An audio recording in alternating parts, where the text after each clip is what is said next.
सोचो, एक कंपनी जिसका मोबाइल रिक्शा वाले से लेकर बिजनेस क्लास पैसेंजर तक सबके हाथ में दिखता था। एक ऐसी ब्रांड जो दुनिया का नंबर 1 था और आज स्मार्टफोन मार्केट से लगभग गायब है। आखिर कैसे? नोकिया जैसे जायंट का एंड इतना जल्दी कैसे हो गया? ये स्टोरी एक टेक्नोलॉजी जायंट की नहीं, ये स्टोरी है ओवर कॉन्फिडेंस, ईगो, गलत डिसीजंस और बदलते वक्त को इग्नोर करने की ट्रेजेडी की। नोकिया 2000 में मोबाइल वर्ल्ड का किंग था। उनका मार्केट शेयर 49% था, मतलब आधा दुनिया के फोन्स नोकिया के थे। लेकिन 2010 के बाद सब कुछ गिर गया। इस डॉक्यूमेंट्री में हम जानेंगे एग्जैक्टली क्या गलतियां हुई, किन रिपोर्ट्स ने वार्निंग दी और कैसे एक छोटी सी सॉफ्टवेयर डिसीजन ने एक पूरा एम्पायर तोड़ दिया। नोकिया की शुरुआत रबर कंपनी से हुई थी, फिर इलेक्ट्रॉनिक्स, फिर मोबाइल फोन्स। 1990s और अर्ली 2000s में नोकिया ने अनबीटेबल हार्डवेयर बनाया। तीसरा 1000, 760, ई सीरीज, एन सीरीज। ये सिर्फ फोन्स नहीं, एक लेजेंड थे। Network quality, battery backup, durability, कोई टक्कर नहीं। नोकिया का एक ही प्रॉब्लम था, वो स्मार्टफोन एरा के लिए रेडी नहीं थे। स्टार्टिंग 2007 एप्पल ने आईफोन लॉन्च किया, touch screen, internet ready app ecosystem, और Nokia still using Symbian OS. Symbian एक पुराना ऑपरेटिंग सिस्टम था जिसे अपडेट करना मुश्किल, स्लो और आउटडेटेड हो चुका था। एक 2019 में टेक एनालिसिस रिपोर्ट के हिसाब से सिम्बियन का आर्किटेक्चर इतना पुराना था कि नए फीचर्स बनाना 10x ज्यादा टाइम लेता था। जब दुनिया स्मार्टफोन बन रही थी, नोकिया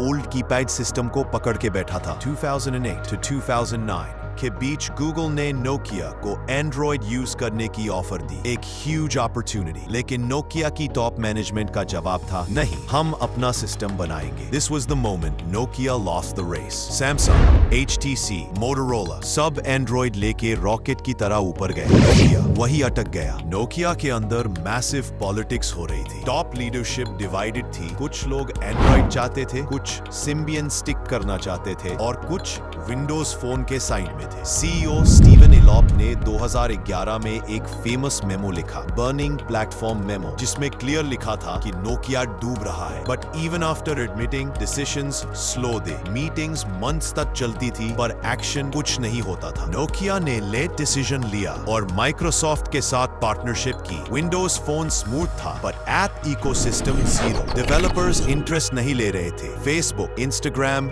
स्नैपचैट सब एंड्रॉइड, iOS पर पहले आए। विंडोज फोन के यूजर्स के पास कुछ नहीं होता। नोकिया के एक्सीलेंट हार्डवेयर का कोई फायदा नहीं जब एप्स ही नहीं थी। गार्टनर रिपोर्ट 2012, नोकिया का स्मार्टफोन मार्केट शेयर 49% से गिरकर 3% हो गया। IDC global mobile report 2010 to 2013 के बीच सैमसंग ने 400% ग्रोथ ली, नोकिया 80% क्रैश हो गया। फाइनेंशियल टाइम्स इन्वेस्टिगेशन, नोकिया की टॉप मैनेजमेंट ने एंड्रॉइड अडॉप्शन प्रपोजल 3 साल तक इग्नोर किया। Harvard business review case study. Nokia lost not because of technology. They lost because of leadership fear and slow decision making. Technology change को underestimate किया. Smartphone revolution को seriously नहीं लिया. Android को reject किया. Symbian पर overconfidence. Internal fights plus slow decisions. Wrong partnership. Windows Phone. App ecosystem की problem. In short, Nokia hardware में जीत गया, software में हार गया। Nokia एक legend था। उन्होंने दुनिया को मोबाइल दिया, लेकिन जब दुनिया स्मार्टफोन बन गई, Nokia अडेप्ट नहीं कर पाई। जो कंपनी चेंज को इग्नोर करती है, वो मार्केट से खत्म हो जाती है, चाहे कितनी भी बड़ी हो। दोस्तों, इस स्टोरी से एक पावरफुल लेसन मिलता है, change is the only constant. चाहे बिजनेस हो, करियर हो या लाइफ, अगर आप टाइम के साथ अडेप्ट नहीं करोगे तो कोई ना कोई आपको पीछे छोड़ देगा। अगर आपको इस तरह की डॉक्यूमेंट्री पसंद आए, वीडियो को लाइक,